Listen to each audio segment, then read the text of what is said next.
Alhamdulillah wassalatu wassalamu ala rasulillah wa ala alihi wa ashabihi wa ahli baitihi wa man tabi'ahum bi ihsanin ila yawmiddin amma ba'd.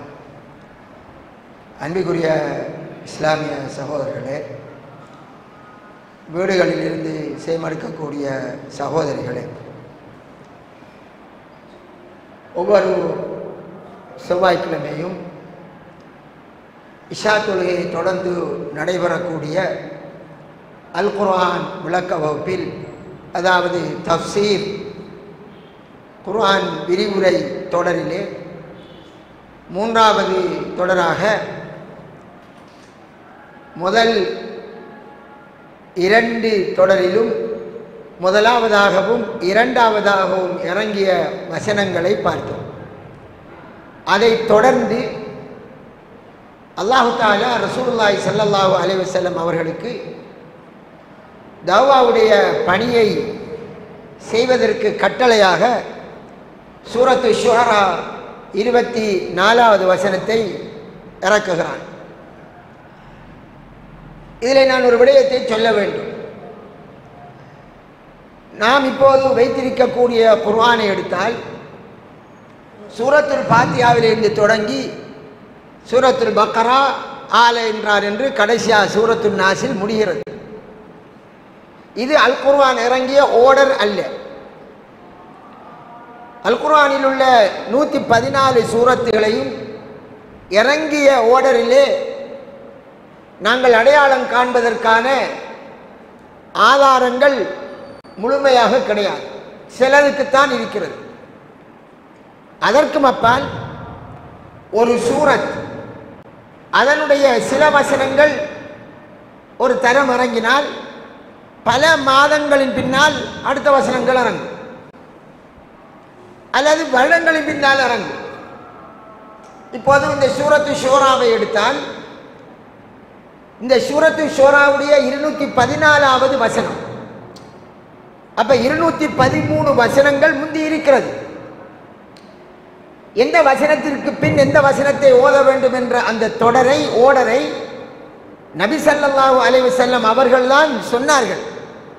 இந்த ஆயத்துக்கு பின் இந்த ஆயத்து வெறும் ஓதும் போது, ஆனால் இறங்குகின்ற அந்த ஓடர் இருக்கிறது, அது முன்பின்னாக இருக்கும். அந்த அடிப்படையில் இப்போது நாங்கள் சூரத்து ஷுஅரா 214வது வசனத்தில் அல்லாஹு தஆலா சில முக்கிய விடயத்தை அவருக்கு கட்டளையிடுகிறார். நாம் இரண்டாவது தரம் இறங்கிய வசனத்தை சென்ற முறை பார்த்தபோது அதிலே சூரத்துல் முத்தஸிருடைய முதல் 5 வசனங்கள் இரண்டாவதாக இறங்கியது என்று பார்த்தோம். அதில் அல்லாஹ் ஒரு கட்டளையிட்டான், கும் ஃபஅன்திர், நபியே நீ அச்சமூட்டி எச்சரிக்கை செய் என்ற ஒரு கட்டளையை பிறப்பித்தான். அப்ப எச்சரிக்கை, மறுமை நாள் அதை பற்றி கூறி அல்லாஹ்வையும் அவருடைய தூதரையும் ஏற்றுக்கொள்ளாவிட்டால் அல்லாஹ்வுடைய தண்டனை இருக்கிறது என்ற எச்சரிக்கை அது சொல்லப்பட்டு விட்டாச்சு, சொல்லுமாறு அல்லாஹ் கட்டளையிட்டு விட்டான். ஆனால் அதை ரசூலுல்லாஹ் எப்போது பகிரங்கமாக செய்கிறார்கள் என்றால் இந்த வசனம் இறங்கியதற்கு பின்னால் தான். சூரத்து ஷூரா 214வது வசனம் என்ன இறங்குகிறது? வஅன்திர் அஷீரத்தக்கல் அக்ரபீன். தஅவாவுடைய கட்டளை ரசூலுல்லாஹ்விற்கு ஓப்பனாக மக்கள் மத்தியில் களமிறங்கி பிரச்சாரம் செய்வதற்கு வந்த முதலாவது வசனம். அப்ப இந்த வசனம் இறங்கிட்டு மக்காவிலே இறங்கினதும் இது சம்பந்தமாக நாங்கள் புகாரி கிரந்தத்தில் வரக்கூடிய ஹதீஸை பார்க்கிறோம். வசனத்தின் கருத்து என்ன? வஅன்திர், நீ அச்சமூட்டி எச்சரிக்கை செய். யாருக்கு? அஷீரத்தக்கல் அக்ரபீன், உன்னுடைய நெருங்கிய குடும்ப உறவினர்களுக்கு. என்ன கட்டளை வருகிறது? முதல் பிரச்சாரத்தை எங்க தொடங்கணுமா? குடும்பத்திலிருந்து தொடங்கணும்.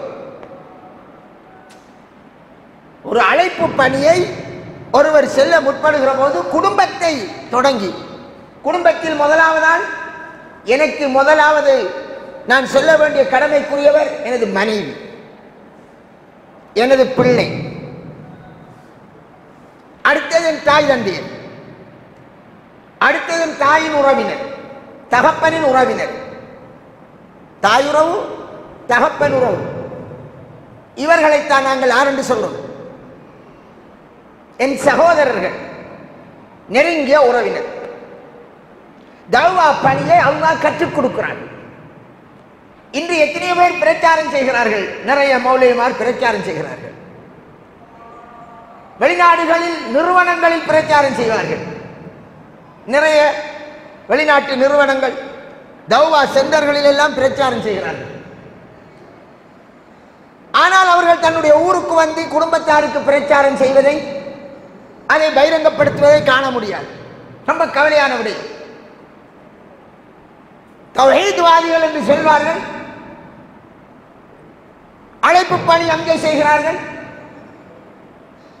அவர்களுக்கு பல லட்சங்கள் மாதம் சம்பளம் வருகிறது. ஊரில் வந்தார்கள் என்றால் நாம் பலரை பார்க்கிறோம், வந்ததும் தெரியாது, போறதும் தெரியாது, அவருடைய பிரச்சாரம் தெரியாது. அல்லாஹ் ரசூலுல்லாஹ்விற்கு இந்த கட்டளையிட்ட போது எப்படி செய்கிறார்கள் என்று பாருங்கள். புகாரில் வரக்கூடிய ஹதீஸ், அதிகமான கிரந்தங்களில் இந்த வசனம் இறங்கிய தொடர்பாக பல விடயங்கள், பல ஹதீஸ்கள் வந்திருக்கிறது. ரசூலுல்லாஹ் என்ன செய்கிறார்கள்? குறைஷிகளை ஒன்று சேர்க்கிறார்கள்.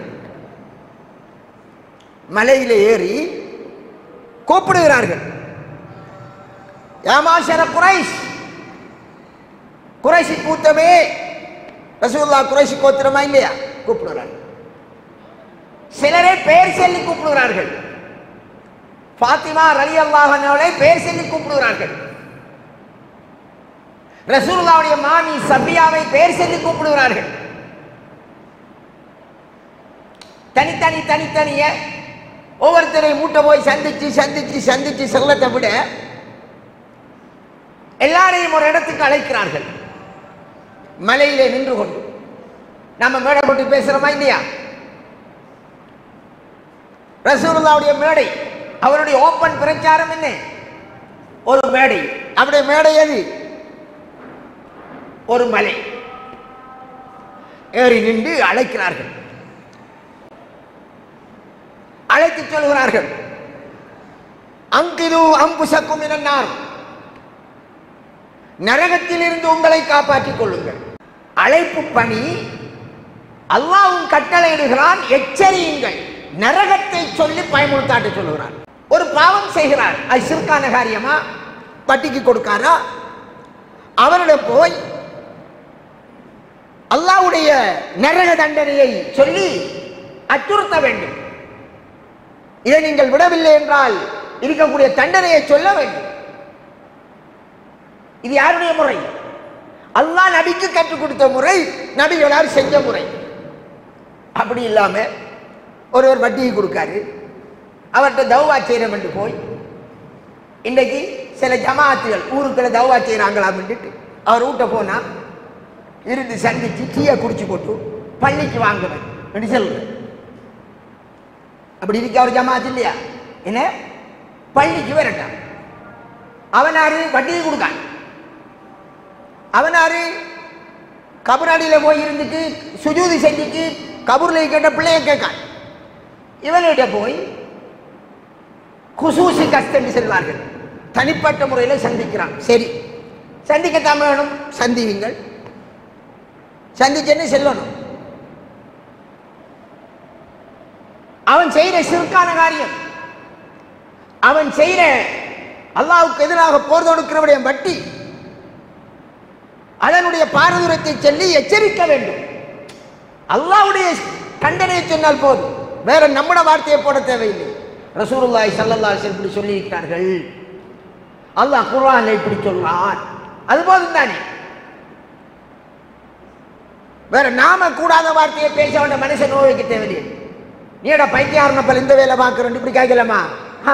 அது கூடாது. அல்லாஹ் சொன்னதை சொல்லுவது, அதுதான் தாழ்வா. முதலாவது ரசூலுல்லாஹ்வுடைய அழைப்பு பணி, ஓப்பன் பிரச்சாரம். இப்படி ரசூலுல்லாஹ்வுடைய பிரச்சாரத்தை செய்யுங்கள் என்றால் என்ன சொல்வார்கள்? இல்ல மக்கள் விரண்டுவார்களா? அப்ப அல்லாஹ் தஆலா முஹம்மது நபி ஸல்லல்லாஹு அலைஹி வஸல்லம் கற்றுக் கொடுத்த முறை பழைய என்று சொல்லலோ, அதுக்குள்ள அவர்கள் சொல்வார்கள். அவர்களுடைய மர்க்கஸில் என்ன சொல்வார்கள்? நபிகளாருடைய முறையில் நாங்கள் தௌவா செய்கிறோம், நபவி தரிகா என்று சொல்வார்கள். அது எந்த நபி தரிகா என்றும் தெரியாது. நான் நபவி தரிகா என்று நாம பிரட்டி பார்த்தால் ரசூலுல்லாஹ் ஓப்பனாகத்தான் செஞ்சிருக்கார்கள். என்ன சொல்றாரு பாருங்கள். முதலாவது எல்லாரையும் கூப்பிட்டோம். فإني لا أملك لكم من الله ضرا ولا نفعا. நான் அல்லாஹ்விடம் இருந்து வரக்கூடிய எந்த தீங்கையும் உங்களிலிருந்து தடுக்க முடியாது, எந்த பிரயோஜனமும் உங்களுக்கு தர முடியாது. தீங்கு வந்தால் தடுக்கவும் முடியாது, நன்மையும் நன்னால் செய்ய முடியாது. எனவே நீங்கள் நரகத்திலிருந்து உங்களை காப்பாற்றிக் கொள்ளுங்கள். யா மாஷர பனி அப்து மனாப், அப்து மனாப்புடைய பிள்ளைகளே. எப்படி? ரசூலுல்லாஹ்வுடைய அப்பா கூப்பிடுறார். அவர்களை விழித்து அதே மாதிரி சொல்கிறார். யா மாஷர பனி அப்து கைஸ், குசையுடைய பனி அப்து குசையுடைய பிள்ளைகளே. அவர்களுக்கு வந்த வார்த்தையை மீண்டும் அழுத்தி சொல்லுகிறார். ஒரு செய்தியை மொத்தமா எல்லாரையும் வச்சு ஒன்றை சொல்லி போட்டு செல்வதற்கும் ஒவ்வொரு நபரையும் சுட்டிக்காட்டி செல்லத்துக்கும் இடையில வித்தியாசமா இல்லையா? மனசுல படணும். ஒவ்வொரு கோத்திரமா கூப்பிட்டு செல்கிறார். உங்களை நீங்கள் நரகத்திலிருந்து காப்பாற்றிக் கொள்ளுங்கள். யா மாஷர பனி அப்துல் முத்தலிப், அப்துல் முத்தலிபுடைய பிள்ளைகளே, சமூகமே, உங்களை நீங்கள் நரகத்திலிருந்து காப்பாற்றிக் கொள்ளுங்கள். இப்படியே வந்து சுப்ஹானல்லாஹ், தனது அருமை மகள் யார்? ஃபாத்திமா. அவ தனிய விழிக்கிறார்கள். யா ஃபாத்திமா பின்த முஹம்மத், முஹம்மதுடைய மகள் ஃபாத்திமாவே. தனிய மகளுக்கு ஒரு வார்னிங், சின்னால். அவக்கும் சொல்கிறார்கள் ரசூலுல்லாஹ், அங்கிதி நஃப்ஸகி மினன் நார், உன்னை நீ நரகத்திலிருந்து காப்பாற்றிக் கொள். இன்னொரு அறிவிப்பில் சலீமின் மாலி மாஷிதி, என் பணத்திலிருந்து நீ விரும்பியதை கேள். லா உனி அன்ஜு மினல்லாஹி ஷைஆ, அல்லாஹ்விடம் இருந்து வரக்கூடிய எந்த தீங்கிலிருந்து உன்னை நான் காப்பாற்ற முடியாது. யாருக்கு சொல்றார்கள்? ஃபாத்திமாவுக்கு சொல்கிறார்கள். ரசூலுல்லாஹி ஸல்லல்லாஹு அலைஹி வஸல்லம் அவர்கள் மிக உலகத்திலே மிக விரும்பிய நேசத்துக்குரிய ஆள் ஃபாத்திமா. ஆயிஷா யாரை செல்வோம்? ஃபாத்திமா. அந்த அளவிற்கு ஃபாத்திமாவுக்கு முக்கியத்துவம் கொடுத்தார்கள். ஆயிஷா ரலியல்லாஹு அன்ஹா அவர்களை கல்யாணம் முடிக்கிற போது 2வது கல்யாணம் முடித்தார்கள். அதுக்கு பின் பல கல்யாணம் முடித்தார்கள். ஆயிஷா ரலியல்லாஹு அன்ஹாவுக்கு மன சங்கடம் தான், ஆனால் பொருட்படுத்தவில்லை. அதே நேரம் ஃபாத்திமா ரலியல்லாஹு அன்ஹா அவர்களுக்கு அலியை முடித்து கொடுத்தார்கள். அலி ரலியல்லாஹு அன்ஹு அவர்கள் இன்னொரு கல்யாணம் முடிக்க துவங்கின போது ஃபாத்திமாவுடைய மனசு நோகப்படாது என்றார். சுப்ஹானல்லாஹ், ரெண்டருக்கும் வித்தியாசம் பார்த்தீங்களா? அது ஃபாத்திமா ரலியல்லாஹு அன்ஹாவுக்கு தனியா ஒரு சட்டம். அந்த அளவிற்கு அந்த ஃபாத்திமா நபிகளாரி நீர கொழுந்து என்று சொல்வார்கள். அவருக்கு சொல்கிறார்கள், உன்னை நான் நரகத்திலிருந்து காப்பாற்ற முடியாது, உன்னால் முடியும் என்றால் நீ உன்னை காப்பாற்றுவதற்கான வழியை தேடிக்கொள் என்று அவருக்கும் சொல்லிவிட்டார்கள். அன்பிற்குரிய சகோதரர், முதலாவது வசனம் தாவாவுடைய அழைப்பு பணியுடைய வசனம். அல்லாஹ் ரசூலுல்லாஹ்விற்கு கற்றுக் கொடுத்த தாவாவுடைய அழைப்பு பணி எச்சரிக்கை செய்வதில் இருந்துதான் தொடங்குகிறது. இதுதான் ரசூலுல்லாஹ்வுடைய முறையாயிருக்கிறது. ரசூலுல்லாஹ் என்ன செய்கிறார்கள்? மதீனாவில் இருக்கிற போது மதீனாவிலே அவர்களுக்கு என்று ஒரு ஆட்சிக்குரிய இடம் வந்தது. அவரும் ஒரு சிறிய இடம் என்றிருந்தாலும், சின்ன நாடாக இருந்தாலும் நாடுதானே, ஜனாதிபதி, கொஞ்சம் சஹாபாக்கள், நம்முடைய குடியிருப்பு மட்டுக்கு அதை விட சின்ன ஊர். ரசூலுல்லாஹ் ஒவ்வொரு மன்னருக்கும் கடிதம் அனுப்புகிறார்கள். ரோம் நாட்டு மன்னன், பாரசீக மன்னன். இவையில இன்றைக்கு நாம சொல்லண்டால் ரஷ்ய ஜனாதிபதிக்கும் அமெரிக்க ஜனாதிபதிக்கும் அனுப்புற மாதிரி. இன்றைக்கு மிகப்பெரிய 2 வல்லரசு நாடு ரோமும் பாரசீகம், அமெரிக்காவும் ரஷ்யாவும். இன்றைக்கு அன்றைக்கு ரோமும் பாரசீகம். ரோம்ங்கிறது இன்றைக்கு இருக்கிற கிட்டத்தட்ட 20க்கும் மேற்பட்ட ஐரோப்பிய நாடுகளை சேர்ந்த இடம். பாரசீகம் என்கிறது ஆப்கானிஸ்தான், ஈரான், இதோடு சேர்ந்த பெரும் சாம்ராஜ்யம். இந்த நாட்டு மன்னர்கள் உட்பட தரை ரீதியாக வேறு என்ற நாட்டுடன் எல்லாம் தொடர்பு பட இயலுமோ அல்லது கொஞ்சம் தூரம் கடல் மார்க்கமாக தோணியில போய் ஒரு நாட்டை அடைய முடியும் என்றால், உதாரணம் சோமாலியா, எதியோப்பியா என்று சொல்லும் ஆப்பிரிக்க நாடுகள், நஜ்ஜாஷ் மன்னர், இப்படியான இடங்களுக்கெல்லாம் அனுப்புகிறார்கள், கடிதம் அனுப்புகிறார்கள். என்ன அனுப்புகிறார் பாருங்கள், சுப்ஹானல்லாஹ். அதிலே ஒரு வார்த்தை வரும், தஆலு இலா கலிமத்தின் சவாயின் பைனனா வ பைனக்கும். நாம் 2 பேரும், நாங்கள் எல்லோரும் ஒரு கொள்கையில் ஒன்றுபடுவோம் வாருங்கள் என்று வரக்கூடிய ஒரு வசனம். அந்த வசனத்தை எழுதுவார்கள், அல்லா நஅபுத இல்லல்லாஹ் வலா நுஷ்ரிக பிஹி ஷைஆ. நாங்கள் அல்லாஹ்வை மட்டும் வணங்குவோம். நாங்கள் என்றால் நாம் எல்லோரும். ரோம் நாட்டு மன்னரா, நீங்க ஈசா நபியை வணங்குறீங்களா? அதை விடணும், அல்லாஹ் வணங்கணும். நீங்க பாரசீகமா நெருப்பை வணங்குகிறீர்களா? அதை விடணும், அல்லாஹ்வை வணங்கணும். அல்லா நஅபுத இல்லல்லாஹ் வலா நுஷ்ரிக பிஹி ஷைஆ. அல்லாஹ்வுக்கு எதையும் இணை கற்பிக்காமல் இருக்கிறது. இதுதான் நமது அடிப்படை தத்துவம். இதுல நாம் எல்லோரும் ஒன்றுபடுவோம். இது அப்ப இணை வைக்கக்கூடிய ஒருவரிடத்தில் தனிப்பட போனாலும் அல்ல ஒரு சமூகத்தாரிடத்தில் போனாலும் என்னத்தை சொல்லணுமா? தௌஹீதை சொல்லி அல்லாஹ்வை மட்டும் வணங்க வேண்டும், ஷிர்கான காரியம் எதையும் செய்யக்கூடாது என்பதை ஓப்பனா சொல்ல, ரகசியமா சொல்ல, ஓப்பனா பேசும். இதை சொல்லி போட்டு என்ன சொன்னார்கள்? இதுதான் நம்ம தத்துவம், அஸ்லிம் தஸ்லம். நீங்கள் இந்த கொள்கைக்கு அடிபணிய வேண்டும், அதாவது இஸ்லாத்தை ஏற்றுக்கொள்ளுங்கள், நீங்கள் ஈழேற்றம் பெறுவீர்கள். ஓகேயா? இது நன்மாராயணம் கூறுதல்.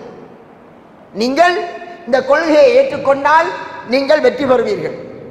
ரசூலுல்லாஹி ஸல்லல்லாஹு அலைஹி வஸல்லம் ஒரு லெட்டர் தான் எழுதினார்கள். அந்த லெட்டரிலே வெறுமனே பள்ளிக்கு வாருங்கள் என்று சொல்லல, அந்த கொள்கையை நீங்கள் ஏற்காவிட்டால், வட்டியை விடாவிட்டால், ஷிர்கை விடாவிட்டால் என்ன நடக்கும் என்ற விபரீதத்தை சொல்கிறார்கள். ஃபைன் அபைத்த, அதை நீங்கள் ஏற்க மறுத்தால், ஃபைன்னமா அலைக்க இஸ்முல் அரிசியின், அதாவது உங்களுக்கு கீழே இருக்கக்கூடிய அந்த சமுதாயம் அனைவருடைய பாவமும் உங்களுக்கு தான் கிடைக்கும். எல்லாருடைய பாவத்தை சுமக்க வேண்டி வரும் இந்த கொள்கை ஏற்காவிட்டால். அதையும் சேர்த்துத்தான் சொல்கிறார்.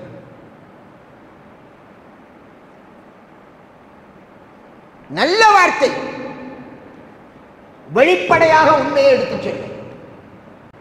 ரசூலுல்லாஹ்விற்கு அல்லாஹ் தஆலா கற்றுக் கொடுத்த முறையில் ரசூலுல்லாஹ் பிரச்சாரம் செய்தார். அவர்கள் ஏற்கலாம், ஏற்காமல் விடலாம். மக்கள் ஏற்கணும் என்பதற்காக உண்மையை மறைப்பது கூடாது. அப்படி என்றால் அந்த ஒரு முறையை ரசூலுல்லாஹ்விற்கு அல்லாஹ் தஆலா கற்றுக் கொடுத்திருப்பார். நபிகளார் ஸல்லல்லாஹு அலைஹி வஸல்லம் எல்லாரையும் கூப்பிட்டு சொல்லிட்டாங்களா?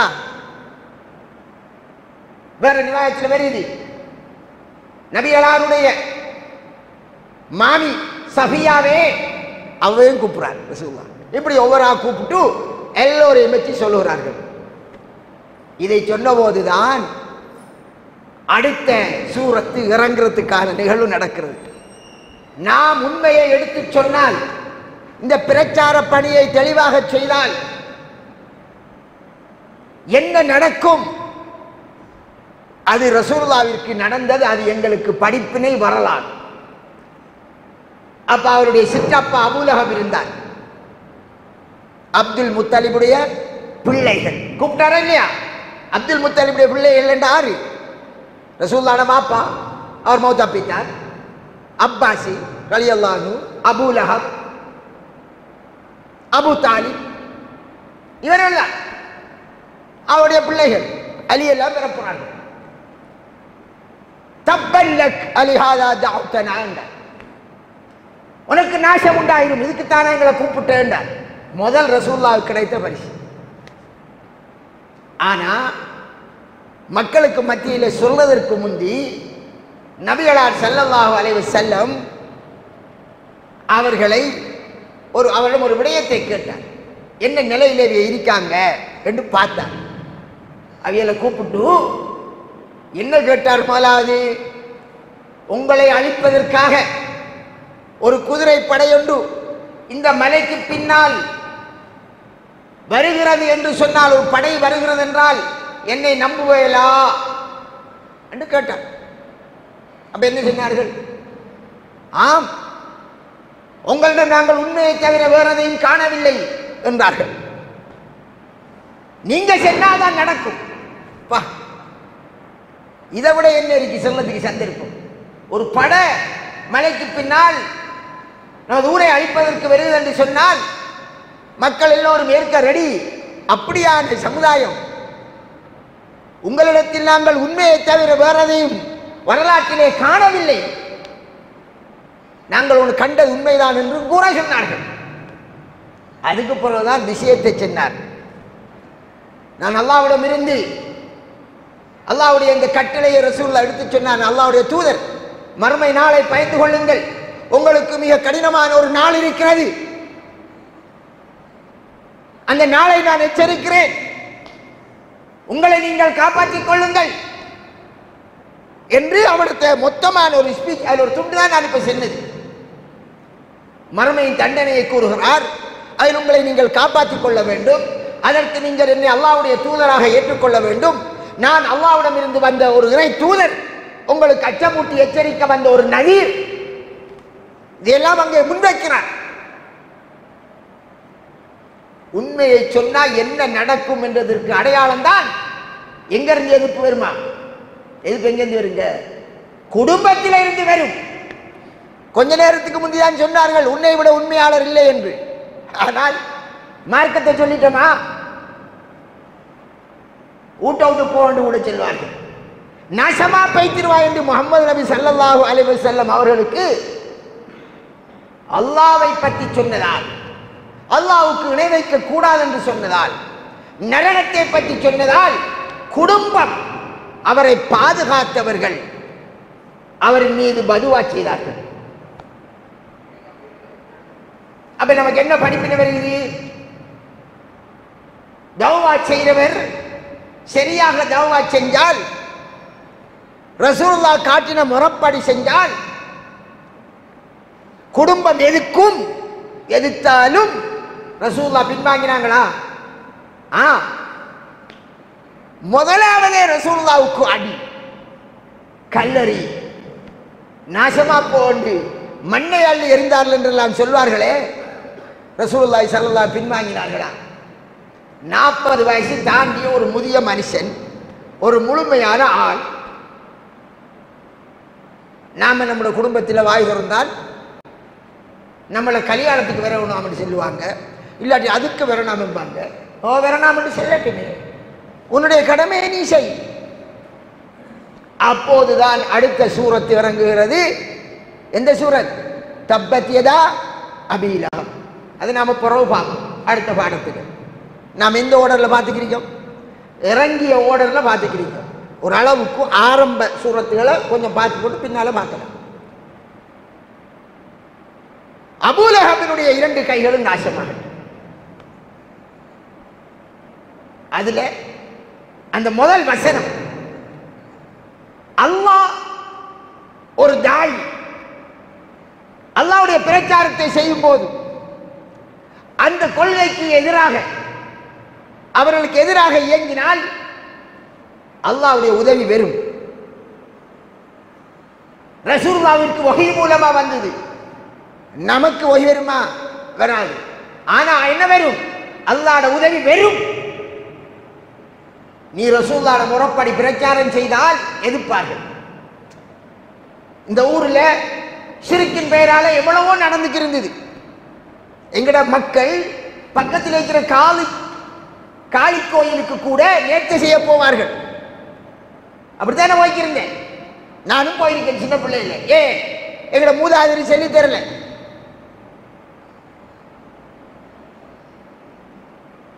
ஒரு ஊடு கட்டுறாலும் ஆர்வார ஊருக்கு குருக்கள் வந்துதான், ஒரு இந்து மத உரு வந்துதான், அவர் சொன்ன ஐடியாவில் தான் நாங்கள் ஊடு கட்டிக்கிருந்தோம். இப்படித்தான் இந்த ஊர்கள் இருந்தது. எங்கு பார்த்தாலும் குறி பார்க்கிறதும் சாத்திரம் பார்க்கிறதும் சூனியம் பெற்றதும் காய் வெட்டுறதும் தான் இருந்தது. இன்னும் இருந்துச்சு. இருக்கிற பெரிய ஜும்மா பள்ளி எல்லாம் என்ன இறந்து போன நல்ல அடியார்களை வச்சு கபர் வணக்கம் செஞ்சுக்கிருக்காங்க. இன்றைக்கு இத்தனை மேடை போட்டு அது தெரியும். மௌலியமாருக்கு பச்சை சிறுக்கண்டு வாய் திறந்து பேசல. நாம் எப்ப பிரச்சாரம் செய்ய துவங்கினோமோ நம்மளுக்கு நெருக்கமாக இருந்தவர்கள் ஹுத்பாவில் ஓதுகிறார்கள். என்ன ஓதுகிறார்கள்? தஜ்ஜால் வந்துட்டான். ஆச்சரியம் அவர்கள் செல்வது செல்ற ஆச்சரியம் இல்லை. அபூ லஹபுடைய கூட்டம் ரசூலுல்லாஹ்வுடைய பிரச்சாரத்தை செய்தால் அப்படி சொல்வார்கள். என்ன செய்தார்கள்? இவர்கள் யூதருடைய காசுக்கு பிரச்சாரம் செய்தார். யூதன் சிறுக்க தடுப்பானா? சிறுக்க தடுப்பானா? சிறுக்க ஏற்றுவானா? கபர் வணக்கத்தை தடுப்பானா? என்ன செய்வார்? செய்யறதுக்குரிய வழியைத்தான் செய்வார். குறி பார்க்கிற, சாத்திரம் பார்க்கிற, மந்திரம், காய் வெட்டுற, சூனியம் செய்கிற, பால் பார்க்கிற, இதை யூதன் செல்வானா? ரசூலுல்லாஹ் சொன்னார்கள் பிழையந்தி. நாம் அதை செல்ல போனோன்னே யூதன் காசிக்கு மார்க்கம் செல்லும். இப்படி நடக்கும். ஒவ்வொரு நபியும் உண்மையை தெளிவாக எடுத்து பிரச்சாரம் செய்த போது அவர்களுக்கு கிடைத்த பரிசுதான் ரசூலுல்லாஹ்வுக்கும் கிடைத்தது.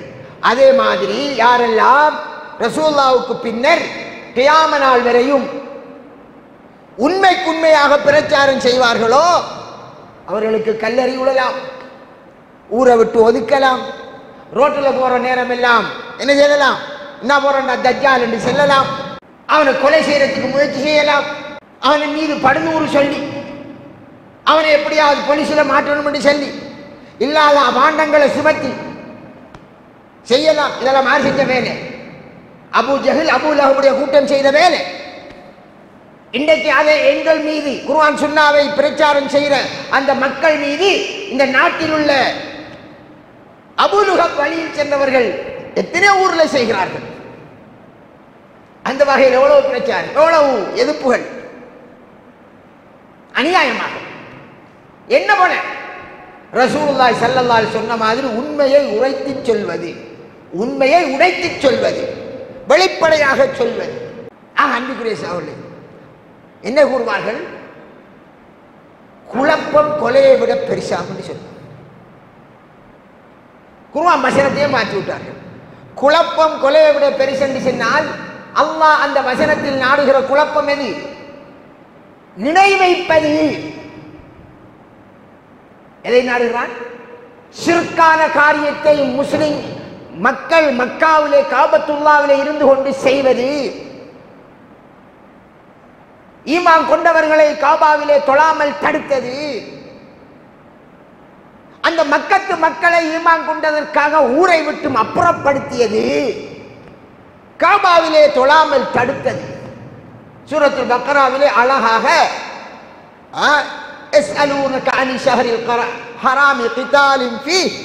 என்ற வசனத்தில் அழகாக அல்லாஹ் அடித்து சொன்னான். இந்த குழப்பங்கள் கொலையை விட பெருசு என்று அல்லாஹ் சொன்னான். அப்ப குழப்பம் என்ற இஸ்லாத்தின் பார்வையில் ஆகப்பெரிய குழப்பம் எது? இணை வைப்பது. நல்லடியார்கள் அடக்கப்பட்டவிடம் பிள்ளையை கேட்பது, நேர்ச்சை செய்வது, அவர்களுக்காக அறுத்து பலியிடுவது, குறியாரன் சாத்திரகாரனை நம்புவது, அல்லாஹ்வுடைய பண்புகளை மறுப்பது, அல்லாஹ்விற்கு மட்டும் சொந்தமான பண்பை வேறு படைப்பினங்களுக்கு கொடுப்பது. உண்மையை சொல்ற போது வருகின்ற குழப்பம் இருக்குதே, அதை அல்லாஹ் கணக்கெடுக்கவில்லை, அதை ஒரு தியாகமாக எடுத்தார். அன்றிலிருந்து ரசூலுல்லாஹ் அந்த மக்களால் தூற்றப்பட்டார். நமக்கு வரலாறு தெரியும் இன்ஷா அல்லாஹ். அப்போது தப்பத் யதா சூரத்தை இறக்கி நபிகளாருக்கு அல்லாஹ் என்ன செய்தான்? அதன் மூலம் ஆறுதல் வார்த்தை சொன்னாய். அதுக்குத்தான் அந்த சூரத் இறங்குது. அவர்கள் உன்னை சபிக்கலாம், அல்லாஹ்வுடைய உதவி உன்னோடு இருக்கிறது. இன்ஷா அல்லாஹ் எமது 4வது தஃப்சீர் வகுப்பிலே அதனை விளக்கத்தோடு இன்ஷா அல்லாஹ் நாங்கள் பார்ப்போம். சுப்ஹானக்கல்லாஹும்ம வபிஹம்திக அஷ்ஹது அல்லா இலாஹா இல்லா அன்த அஸ்தக்ஃபிருக.